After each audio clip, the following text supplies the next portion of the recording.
Bienvenidos hoy lunes 22 de septiembre. Yo soy Verónica Silveri por Karina Yapor. Empezamos. La Unión Europea y países de Latinoamérica condenan la represión de la dictadura venezolana. El analista Luis Quiñones nos tiene los últimos detalles del despliegue militar de Estados Unidos. La viuda del recientemente asesinado activista conservador Charlie Kirk pronunció unas emotivas palabras sobre el asesino de su esposo. Y el algoritmo que controla el contenido de la red social TikTok ahora quedará en manos de una empresa de Estados Unidos. Esto y más en Voz News, que comienza ahora.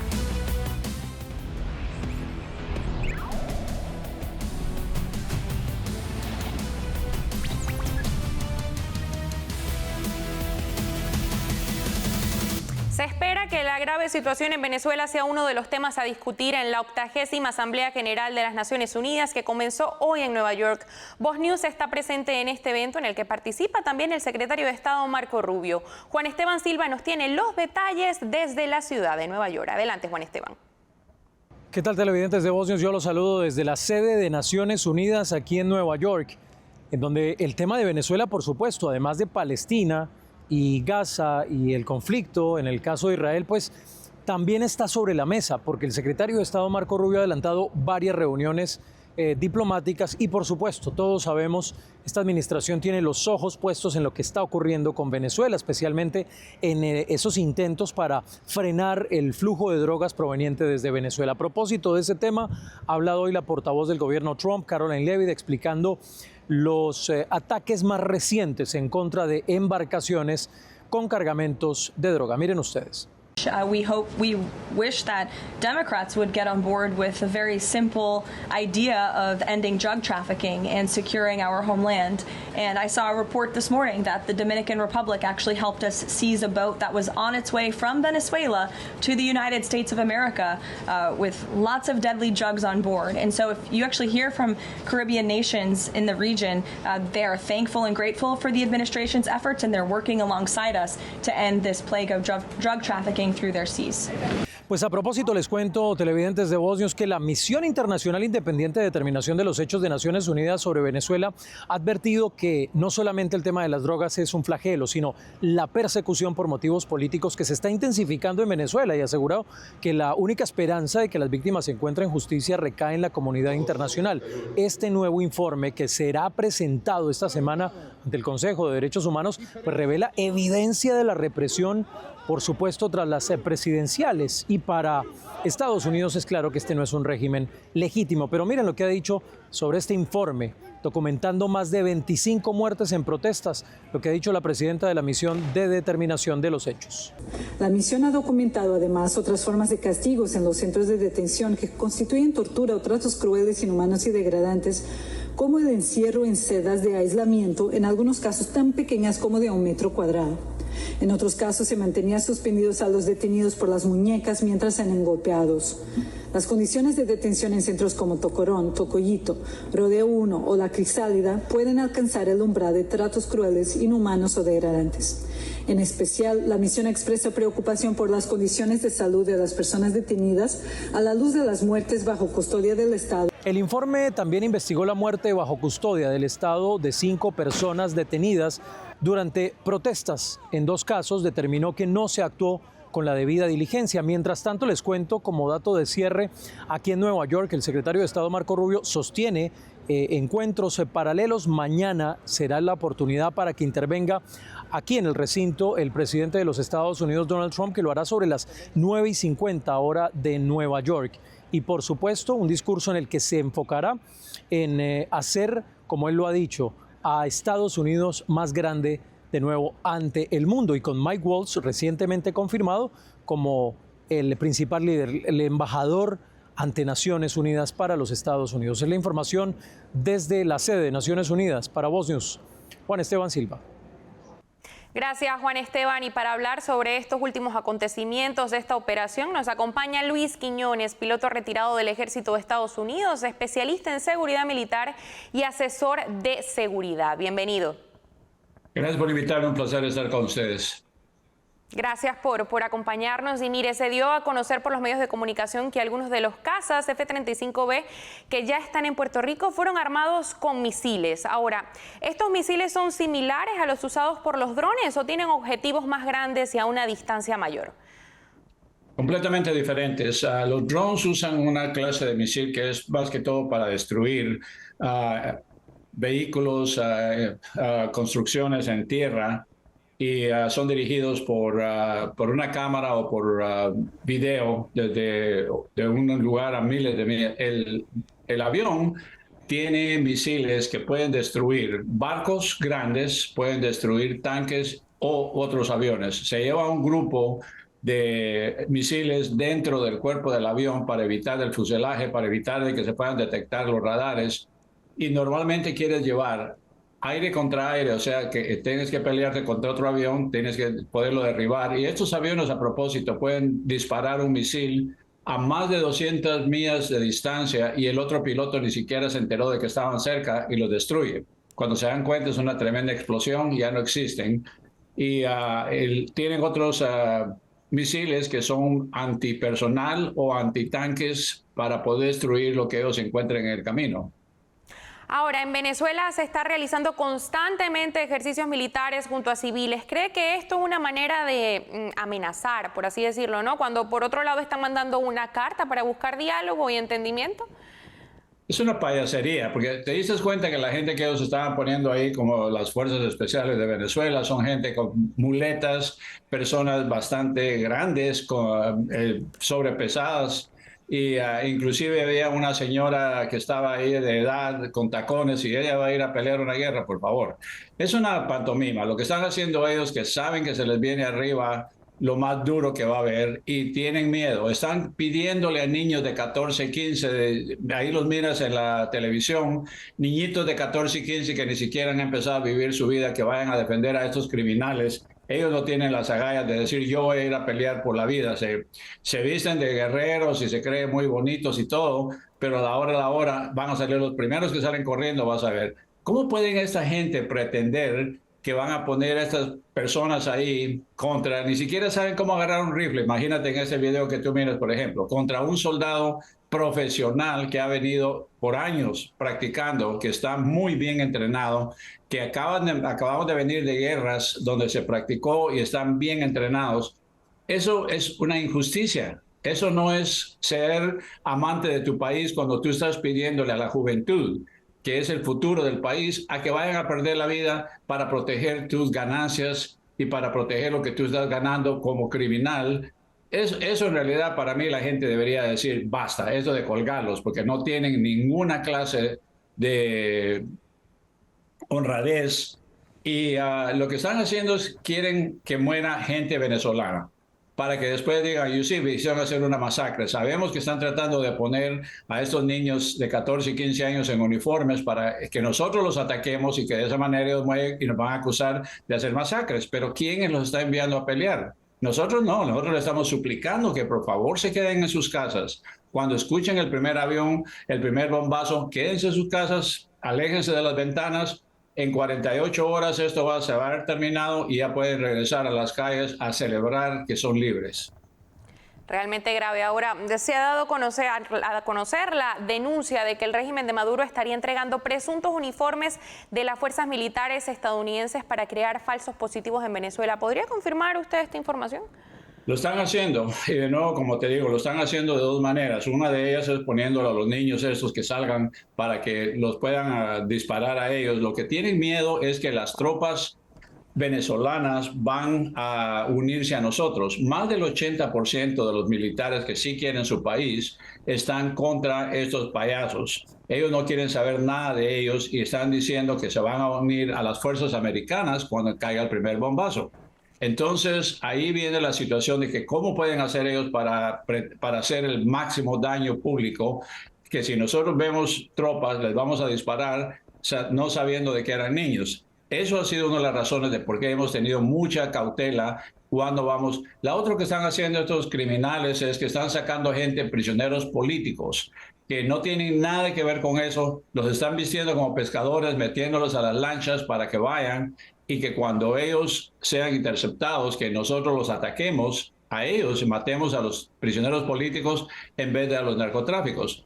Lo que no saben es que nosotros estamos siguiendo los pasos muy cuidadosamente, estamos escuchando muchas de las conversaciones que tienen, yo te diría casi todas. Estamos con videos en una manera de poder conseguir la información en tiempo real y sabemos si la persona que subió a la lancha es un criminal traficante, sabemos si llevan cajas o metieron bolsas de cocaína o de otras drogas, o si son gente que no van armadas, que fueron forzados a subirlas, y obviamente el interés ahí no es destruirlas, no que es pararlas y salvar a esas personas, meterlos a los barcos de nosotros, darles el tratamiento y el cuidado médico que necesitan.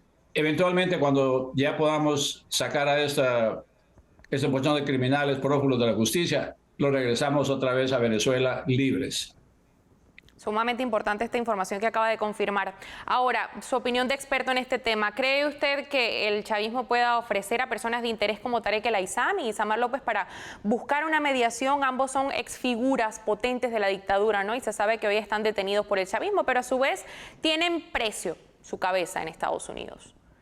Sí, ellos estaban buscando la manera. Como sabemos que aquí en Estados Unidos vino uno representante del cartel a ofrecernos no solo a Maduro, sino también a Padrino y a Cabello. Ellos vinieron acá con la intención de que nosotros íbamos a aceptarlos y ellos quisieron entrar a la Casa Blanca para hablar con el presidente, pero no se les dio acceso porque sería darles credibilidad. Y además, esta gente hasta cierto punto son colaboradores eficientes del cartel. Lo que ellos quieren es que nosotros los dejemos solos, entonces ellos podrían inmediatamente seguir haciendo de las suyas y creen que nosotros vamos a estar satisfechos con la cabeza de los tres criminales, mientras que nosotros lo que queremos es extirpar todo el cáncer. Sabemos de que hay varios niveles dentro de las entidades venezolanas, de la policía, del ejército, que se han dedicado a apoyar este narcotráfico y tenemos que erradicarlo para que no vuelva a salir en 3, 4 años más adelante. Por eso es de que se va a tratar de hacer un cambio muy detallado donde el presidente regrese, entidades que son patriotas como la senadora Corina, por ejemplo, que tomen control del país y que se dediquen a investigar quiénes eran parte de los carteles. Y para mí, y unas recomendaciones que se le está haciendo al equipo de transición, es que los que vayan a servir en posiciones claves sean sujetos a un polígrafo de detector de mentiras para saber si en realidad son honestos y están limpios para poder seguir siendo jueces o jefes de policía o lo que sea que eran anteriormente, si no, fuera. Recojo sus palabras, dijo representantes del cártel que quieren hablar en la Casa Blanca. Ahora, ¿es verdad que hay empresarios venezolanos colaborando para hacer lobbies con la Casa Blanca? ¿Son empresarios de los que estamos hablando? Sí, también llegaron empresarios, pero un empresario sabíamos que no tiene la credibilidad porque en primer lugar tendrían que contratar un montón de mercenarios para poder entrar y hacer lo que tienen que hacer.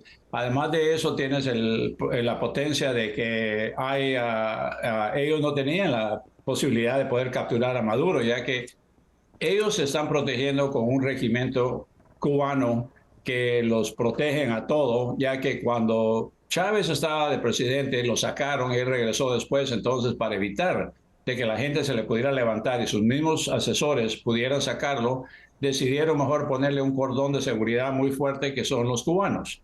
Por esa razón es de que no han podido sacar a ninguno de ellos porque las fuerzas cubanas están ahí a defender la vida de estos criminales con sus propias vidas, ya que ellos son responsables, no a Maduro, sino que al régimen de Cuba, si algo les pasa a esos gentes. Por eso de que ha sido muy, muy difícil poder sacarlos, pero no son intocables, lo sabemos, podemos llegarles a ellos. Va a ser fácil de ninguna manera. Si nosotros hubiéramos querido invadir Venezuela hace ratos, hubiéramos enviado un grupo de los mercenarios, tal como hizo Putin en Rusia, que mandó todo el Wagner Group a atacar y hacer lo que todo.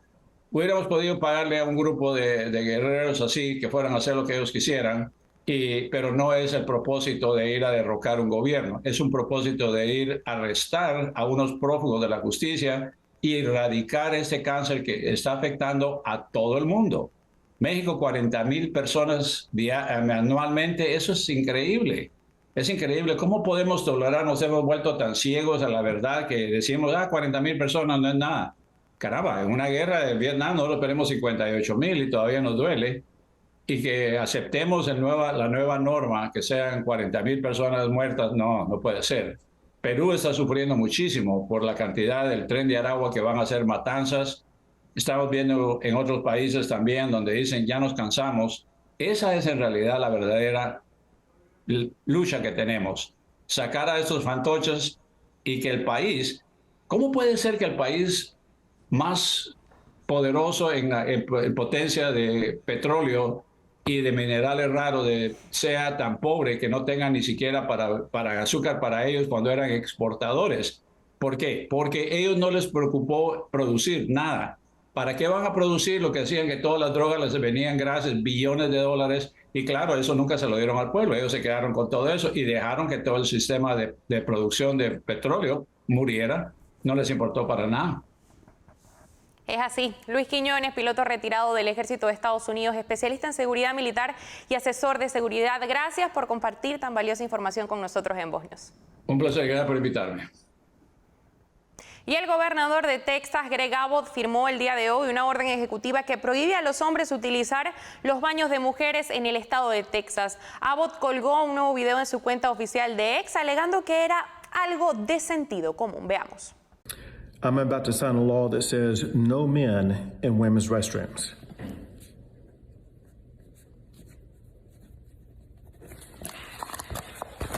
This is just common sense. Y el estadio State Farm de Arizona fue el escenario del emotivo evento para honrar la memoria de Charlie Kirk, las impactantes palabras de su esposa Erika Kirk, sus amigos y algunos de los más importantes miembros de la administración Trump conmovieron a millones de estadounidenses. Vanessa Vallejo nos tiene un resumen del evento. Vanessa. Alrededor de 63,000 personas se reunieron ayer en el State Farm de Arizona para darle el último adiós a Charlie Kirk. Además de sus amigos, por supuesto también su esposa Erika Kirk, estuvo también presente el presidente Donald Trump y varios de los más importantes miembros de su gabinete. Este memorial empezó con unas palabras del predicador de Charlie Kirk, en lo que fue el inicio de un evento en el que en todas las intervenciones se mencionó a Dios y se resaltó lo importante que era la religión para Charlie Kirk.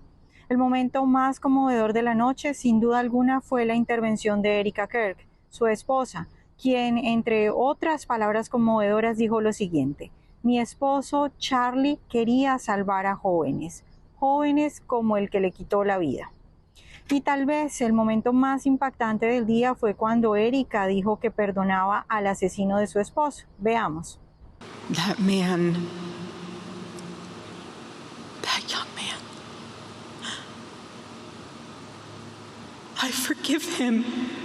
En otro momento destacado, el secretario de Estado Marco Rubio también dio un discurso que emocionó a muchos en la audiencia, ampliamente compartido en redes sociales por su optimismo y su mirada puesta en la redención. And then he rose to the heaven, but he promised he would return, and he will. And when he returns, because he took on that death, because he carried that cross, we were freed from the sin that separated us from him. And when he returns, there will be a new heaven and a new earth, and we will all be together, and we are going to have a great reunion there again with Charlie and all the people we love. Thank you and God bless you. Las palabras finales las dio el presidente Trump, quien habló de muchos temas, pero que sobre todo destacó el gran talento de Kirk y la importancia de sus valores y de Dios en la vida del joven conservador. Veamos. He wasn't interested in demonizing anyone. He was interested in persuading everyone to the ideas and principles he believed were good, right, and true. Before each appearance, he prayed these words: God, use me for your will. Always said the same thing: use me for your will.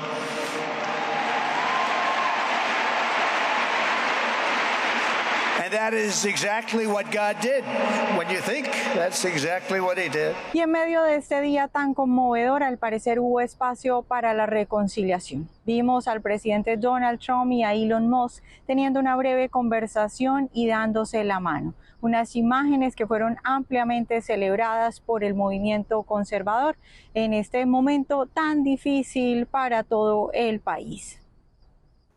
En medio de una creciente presión internacional, Reino Unido, Canadá y Australia han anunciado el reconocimiento del Estado palestino, una decisión que marca un giro diplomático sin precedentes entre los aliados históricos de Israel.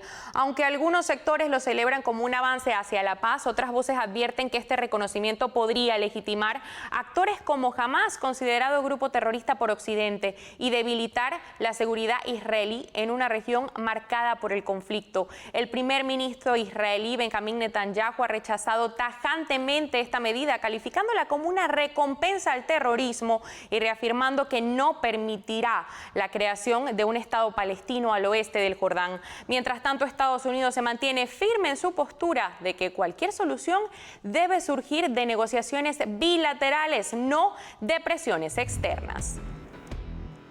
Y al regresar de este corte comercial, un abogado nos explica lo que hay que saber sobre los cambios en el programa de visas H-1B. Ya volvemos.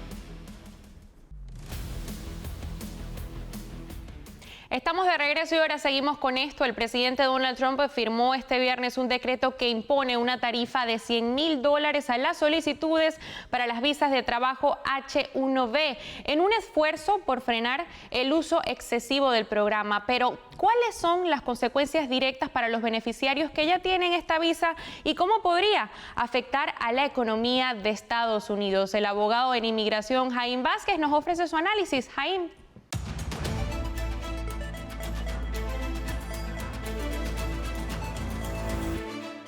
El cambio presentado en la proclamación va a afectar solamente a las nuevas solicitudes de peticiones de H-1B que se encuentren fuera del país.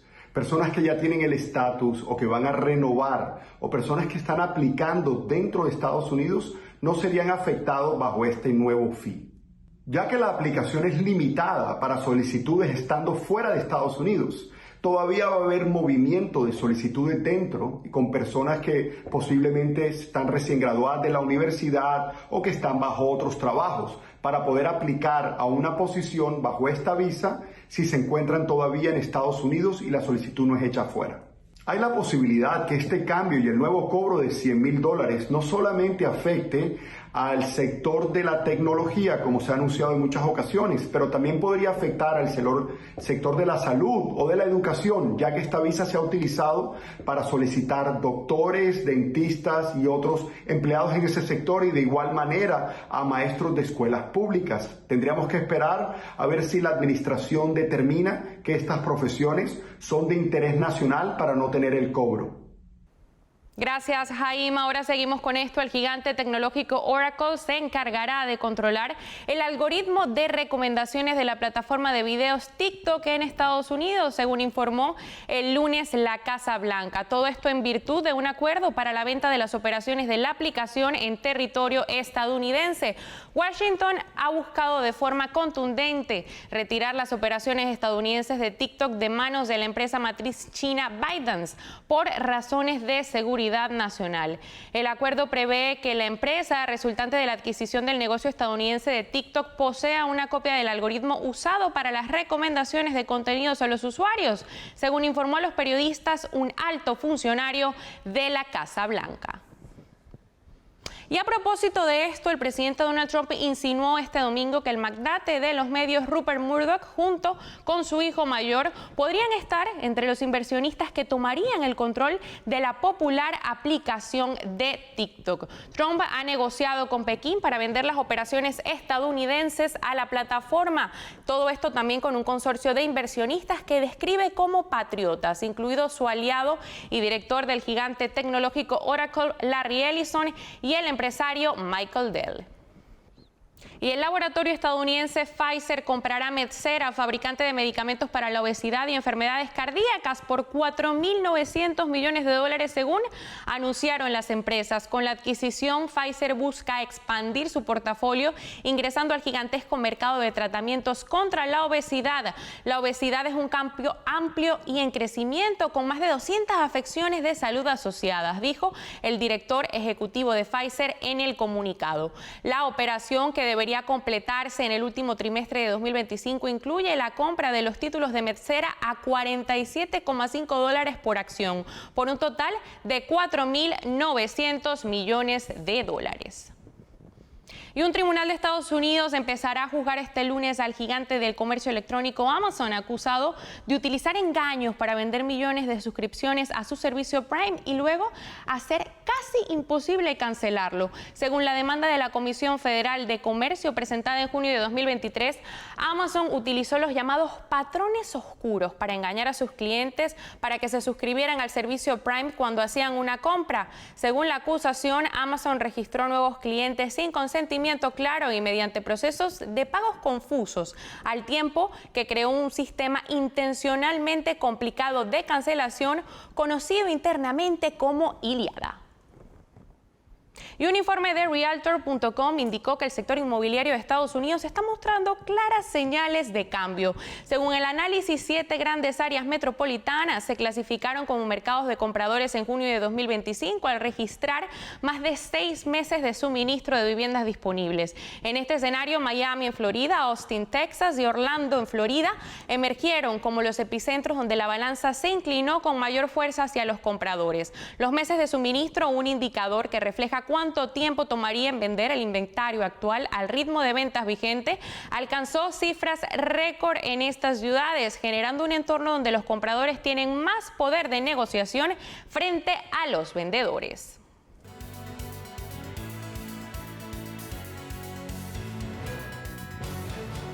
Y el gobierno argentino anunció hoy la eliminación de los impuestos a las exportaciones de granos hasta el 31 de octubre, informó el vocero presidencial Manuel Adorni a través de X. El objetivo es generar mayor oferta de dólares, dijo en un momento en el que Argentina busca recibir un préstamo del Tesoro de Estados Unidos para afrontar vencimientos de su deuda y aquietar turbulencias financieras.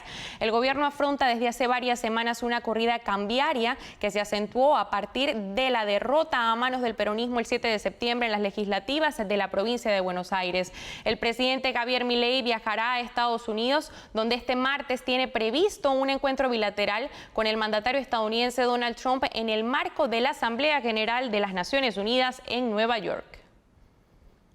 Y a propósito de esto, Estados Unidos está listo para hacer todo lo necesario para ayudar a Argentina, anunció este lunes el secretario del Tesoro Scott Bessent en la red social de X.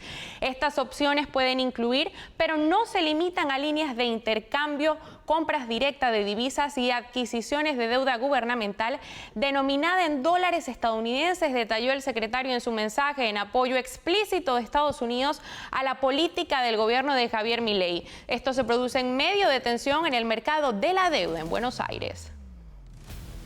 Y hoy a las 12 de la medianoche, hora central, y 10 Pacífico, no se pierda una nueva entrega de La Voz de Gustavo Vargas. El capítulo de esta noche se titula La batalla por California, salvando al Estado Dorado del progresismo. ¿Quieres saber más? La cita es en nuestro canal de YouTube. Allí nos encuentra como Voz Media.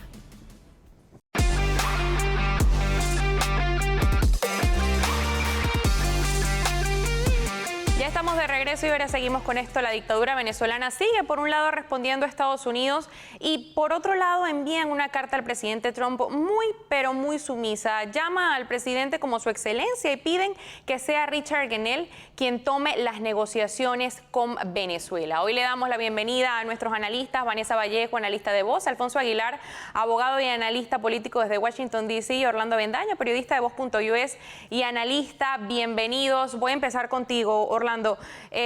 ¿Esta carta es un acto desesperado de la dictadura de Venezuela por pedir una tregua? ¿Por qué las insistencias con Grenell? Estados Unidos ya no tiene ciudadanos detenidos arbitrariamente en Venezuela, ¿no? Por lo que han dejado al chavismo sin ficha de cambio. ¿Por qué sucede esto ahora? Sí, completamente. Yo creo que el régimen se está humillando como nunca se había humillado a un líder venezolano ante Estados Unidos. Es vergonzoso lo de la carta, luego de insultar a Trump, luego de presentarse, ¿no?, el chavismo como el movimiento de vanguardia que hacía resistencia a Estados Unidos en Latinoamérica, ahora le llama su excelencia, le pide honrar las relaciones históricas y pacíficas que han tenido Venezuela y Estados Unidos. Dice que todo lo del narcotráfico es mentira. Es clara, esto es una muestra clara de que están desesperados, de que lo que hay en Caracas es paranoia absoluta. De lo contrario, no hubieran hecho esto. Por cierto, esta era una carta privada que finalmente fue filtrada por Reuters hasta que pues, al régimen no le tocó de otra sino que hacerla pública. Y hoy vimos la respuesta de la Casa Blanca, ¿no? Caroline Leavitt diciendo que habían leído la carta y que era un montón de mentiras y que la administración no cambiaba un ápice su postura frente a Venezuela. Y por el otro lado, Donald Trump burlándose de los entrenamientos de la milicia chavista, lo que deja claro que van a seguir escalando y Maduro perdió el tiempo humillándose frente a Donald Trump. Hay unas imágenes realmente desastrosas de la milicia venezolana. Ahora, Vanessa, hay rechazo de la dictadura a Marco Rubio y hay insistencia en Richard Grenell, que hay que acotar que en dicha carta lo llaman hasta con su diminutivo y no por su nombre completo, lo que muestra una especie de mala gestión diplomática, ¿o crees que mucha confianza hacia Grenell? Sí, parece que hay mucho cariño ahí entre la dictadura venezolana y Grenell, y yo creo que pues todos sospechamos cuál es el asunto. Evidentemente Marco Rubio tiene una postura muy dura y muy fuerte contra Venezuela, como debería de ser, y Grenell parece, no sé, estar teniendo otros incentivos y parece estar, cuando ya está clara la posición de Estados Unidos y de la administración, parece seguir intentando una negociación, diciendo cosas que son irracionales para cualquier persona que más o menos, digamos, que conozca lo que pasa en Venezuela, como lo que dijo acerca de que él se podía sentar con Maduro y negociar qué, cuando ya sabemos que es el capo del cartel de los soles. Entonces, pues yo creo que simplemente esto muestra una vez más, y ojalá al presidente Trump le haya quedado claro con esto, que si Grenell es el favorito de la dictadura de Maduro, pues tal vez no hay que escuchar mucho a Grenell, por lo menos en este asunto, porque deja muy mal parado a Grenell que sea el favorito de la dictadura. Veremos qué sucede. Ahora, Alfonso, ¿crees que hay mucha importancia en el tema de Venezuela solo por el narcotráfico o es que la administración entendió, por así decirlo, que hay un peligro en el patio trasero que no veía la administración Biden? Sabemos que ya de por sí el narcotráfico pues es el principal peligro, ¿no? Pero ¿crees que hay algo más allá? Bueno, esa es la pregunta clave y la respuesta, por lo menos mía, es no sé. Sé que hay otros que responden de maneras más categóricas. Definitivamente el tema de Venezuela se está viendo en el contexto de la guerra en contra del narcotráfico, de esta gesta histórica de cambiar el enfoque a convertirlo en una verdadera guerra en contra del terrorismo. Y como parte de eso está Venezuela. ¿Cuál es la intención última? Han salido varios artículos de que la administración pudiera estar interesada, que la intención pudiera ser incluso un cambio de régimen. Yo no sé, pues yo espero que eso sea, me encantaría verlo, pero yo como lego, viendo lo que está sucediendo, no puedo llegar a esa conclusión todavía. Yo creo que sí hay una preocupación que yo tengo y tiene que ver con Grenell, porque que Grenell no le está haciendo no está ayudando a la causa de la libertad en Venezuela, claramente. O sea, cuando ya sabemos que había hablado en el CPAC de Paraguay diciendo que él creía en la diplomacia, que se podía negociar con Maduro. O sea, no sé qué está fumando Grenell, pero indudablemente tiene alguna influencia. Hay algunas personas aquí en Washington que están de acuerdo con él. Y sí me preocupa que hay un tema que todavía puede ser una carta de negociación para el régimen, y ese es el recibimiento de venezolanos que siguen en Estados Unidos. Fíjense los mensajes de redes sociales del presidente en estos últimos días diciendo que él quería que Venezuela recibiera a todos estos prisioneros, a la gente que soltaron supuestamente de los manicomios, etcétera. Entonces, me preocupa que ese sea el argumento de un Grenell o de otros. Negociemos con Maduro para que reciba a esa gente y entonces ahí se resolvió todo. Como han dicho los compañeros en otro momento, eso quizás resuelve lo de las personas que Estados Unidos quiere remover, pero no resuelve el problema de las drogas, ¿verdad? Entonces, no sé, o sea, yo creo que si realmente estamos, una cosa va con la otra. Si realmente queremos efectivamente luchar en contra del narcotráfico, tenemos que atacar duramente a los carteles. Maduro es el líder de un cartel y yo creo que parte de esa iniciativa tiene que ser, si no directamente tumbar el régimen, crear las circunstancias para que cambie el régimen. Por lo menos todo lo que vemos ahora es que pudiera darse esas circunstancias, que pudieran ser ataques quirúrgicos, etcétera. Por eso Maduro está preocupado. Pero al final la intención ulterior, eso no estoy seguro. Y creo que todavía hay espacio para un cambio de política y eso me preocupa. Parte política Mucha de tela parte de que Estados cortar. Unidos. Mucha tela que cortar en el tema de Venezuela. Seguimos ahora con esto y es que la administración Trump anunció un cambio drástico para otorgar la visa H-1B, la cual permite a trabajadores de Estados Unidos contratar trabajadores extranjeros en ocupaciones especializadas. Ahora se exige un pago único de $100,000. Alfonso, ¿podría este cambio impactar a muchas empresas del país a corto plazo? En cuanto a países, India fue el mayor beneficiario de estas visas el año pasado, con el 71% de solicitudes aprobadas. China se ubicó en segundo lugar con el 11,7%. ¿A quién afecta principalmente también este cambio? Te agrego esta pregunta. Bueno, yo creo que honestamente finalmente afecta a los americanos y a la creación de empleos en los Estados Unidos, porque es importante que Estados Unidos pueda conseguir los ingenieros, los profesionales con grados avanzados que la economía necesita para innovar, para desarrollar nuevos productos, que lo que hace eso es crecer la economía, crear nuevas empresas que crean empleos para los americanos. Entonces, ha habido confusión en la forma que esto fue anunciado. Inicialmente se le comunicó a las personas que tienen una visa H-1B y a las compañías que los emplean, que estos empleados personas con estas visas tenían que regresar para el domingo, para ayer, a los Estados Unidos, si no querían pagar los $100,000. Ahora se aclaró eso y se dijo que no, que los $100,000 serían solamente para personas que soliciten por primera vez la visa. Mira, lo que es bueno para personas que ahora mismo tienen la visa H-1B, que tiene un tope de 85,000 visas al año, pero debo decir nuevamente, Estados Unidos no gradúa suficientes ingenieros profesionales con grados avanzados americanos.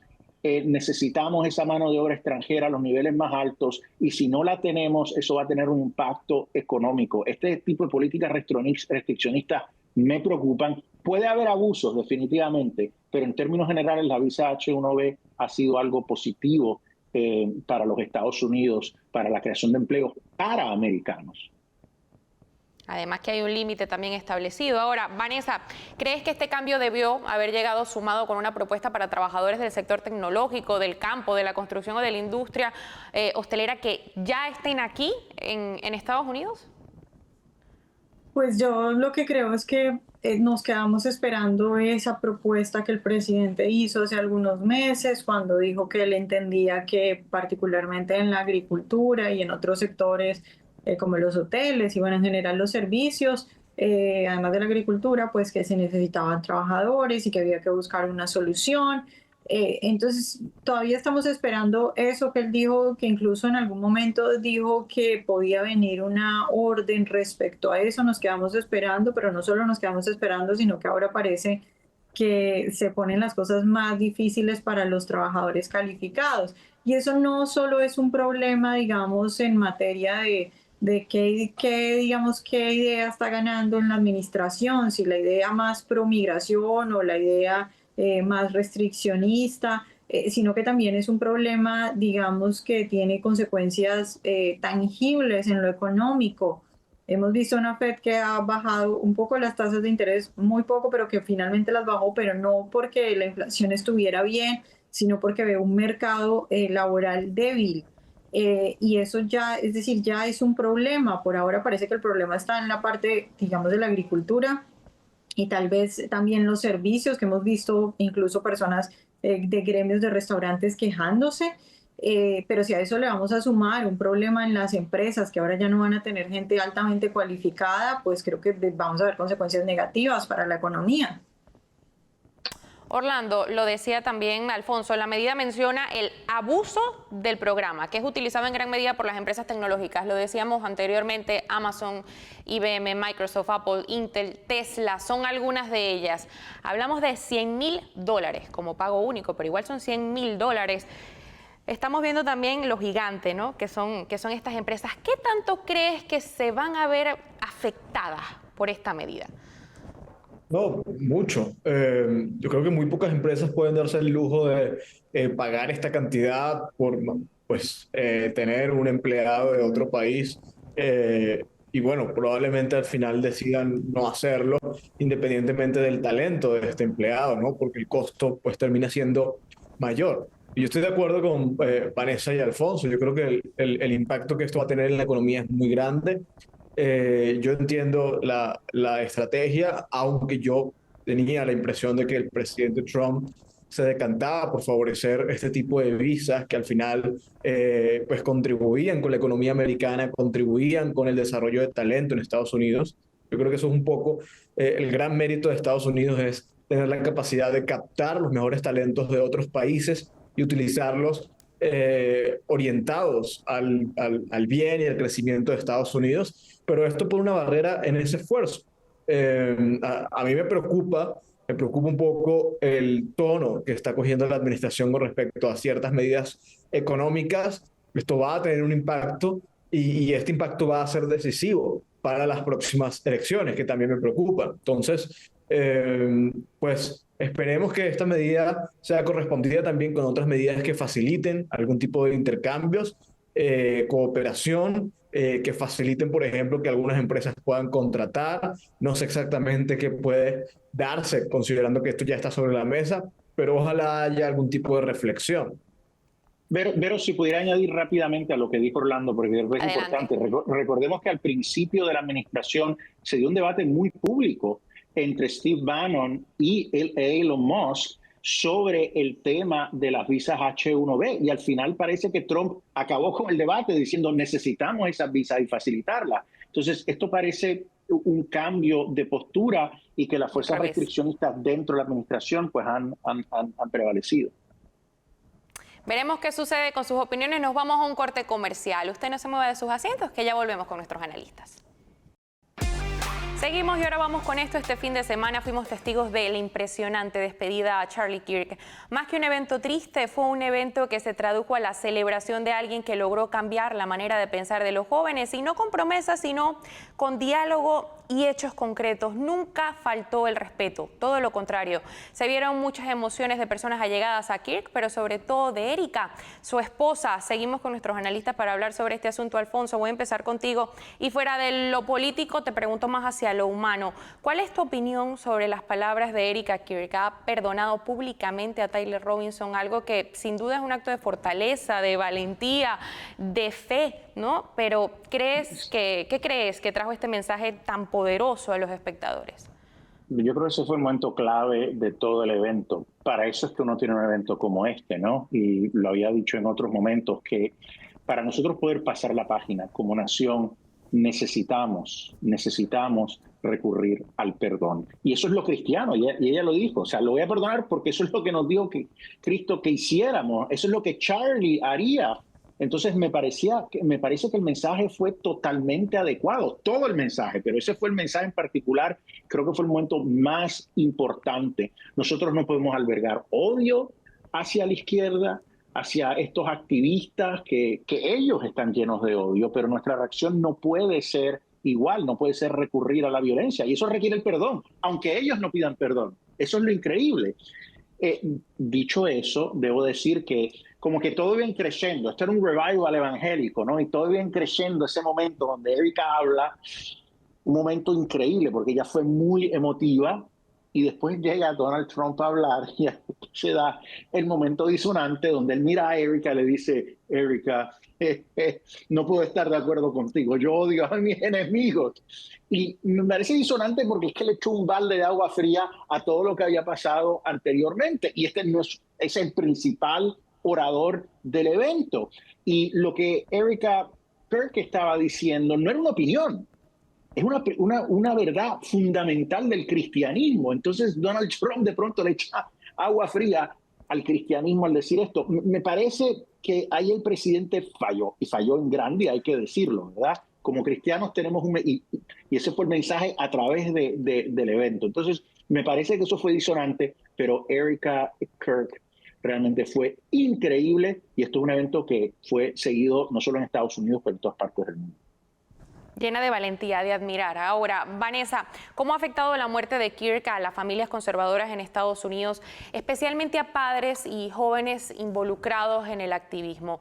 ¿Crees que esto genera miedo? Y te digo la palabra miedo porque eso resonó mucho, sobre todo después del asesinato de Kirk, que fuese a seguir sucediendo. O más bien, ¿crees que se ha creado, como han dicho muchos, a varios Charlie Kirks, a muchos de ellos con ese mismo pensamiento?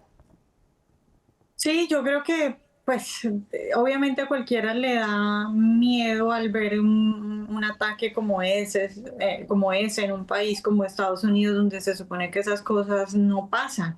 Pero yo creo que la emoción y creo que después de este evento, sobre todo, el ver, digamos, tanta inspiración y tanta fuerza alrededor de Dios, de cumplir una misión, yo creo que en general el mensaje de casi todos los que hablaron fue nuestra vida en realidad no nos pertenece y nuestra vida no es sino para cumplir lo que Dios quiera, el plan que Dios quiera y para servir a Dios. Y creo que eso cambia mucho la vida de muchas personas, eso hace la vida más llevadera, eso hace la vida más tranquila. Y eso pues puede ayudar a muchos jóvenes que de pronto no tienen sentido, que la están pasando mal en este momento. Entonces creo que aunque sí hay una especie de temor en algunos por lo que pueda pasar, de hecho yo sé que leí que algunos conservadores han cancelado eventos, o por lo menos la semana pasada, pero yo sí he visto imágenes de jóvenes muy emocionados y en las redes sociales gente muy emocionada, que ojalá eso, como digo, más allá de la política, trascienda al plano, digamos, espiritual y le puede ayudar a muchos jóvenes. Orlando, como era de esperarse, no todo fue bueno, sobre todo por parte de los rivales de Kirk, como lo es este influencer llamado Destiny, ¿no? Que llamó al homenaje un acto nazi y además anunció la creación de su tour por las universidades para hacer lo mismo que hace Turning Point. ¿Crees que lo ven como la única oportunidad de volver a atacar la opinión dentro de las universidades? Mira, bueno, tratar de satanizar y presentar como nazi el acto de ayer es un esfuerzo vil.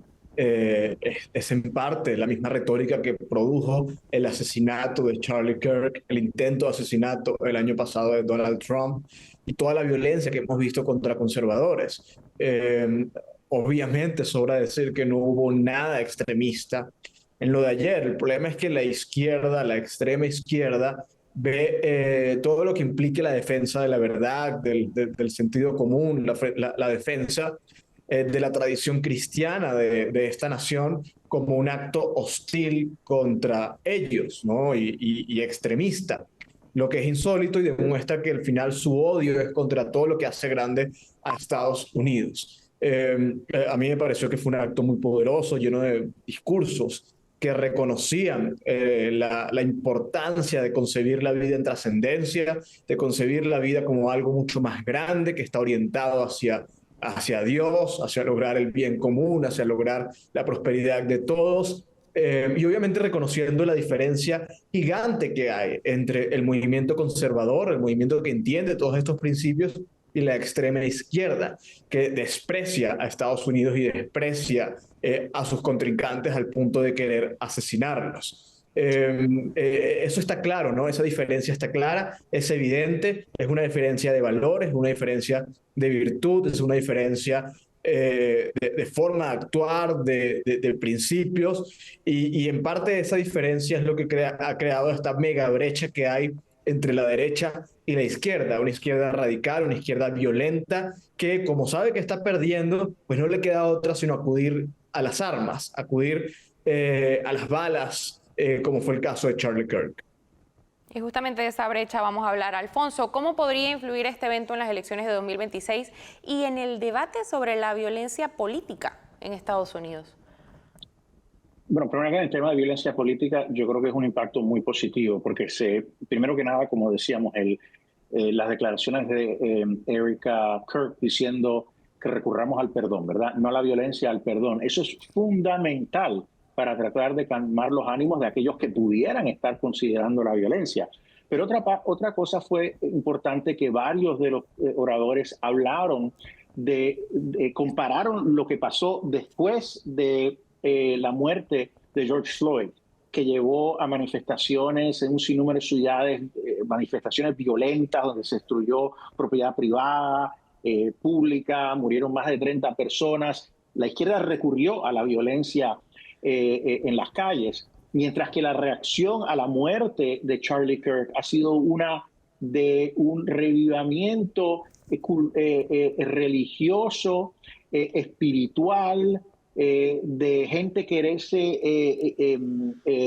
meter de lleno en el activismo, jóvenes poniéndose en contacto. Creo que más de 60,000 o más jóvenes que se han puesto en contacto con Turning Point para empezar movimientos similares en sus escuelas o universidades. Entonces ha sido una reacción positiva de celebración de la vida de Charlie Kirk, pero también de activismo democrático y no de violencia. Yo creo que ese impacto va a ser muy positivo. Políticamente creo que tiene un impacto importante. Yo creo que el evento va a tener, que fue un evento político, también va a tener un impacto político importante. Quiero mencionar en particular las elecciones de Virginia para la gobernación.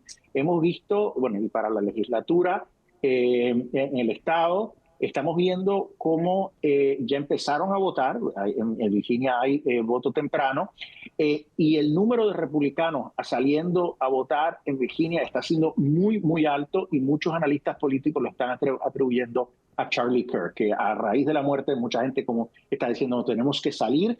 Y la candidata republicana, que está bastante atrás en las encuestas, la candidata a la gobernación, Winsome Sears, que actualmente es la vicegobernadora, está empezando a subir las encuestas y se está acercando a su contrincante demócrata.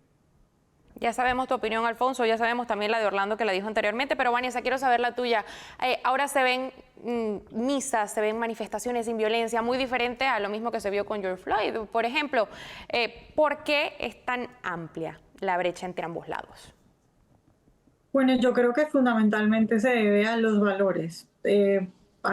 Si alguien, digamos, crece con valores conservadores y esos valores, bueno, en realidad hay gente que puede ser liberal y aunque ellos no lo saben y no lo aceptan, lo que tienen son valores conservadores. ¿Por qué son valores conservadores? Porque vienen de la religión. El no hacerle daño a nadie, el no, desear el mal a nadie, la envidia, todo este tipo de cosas que nos contienen o que contienen a la gente que pueda tener esos instintos, vienen de la religión.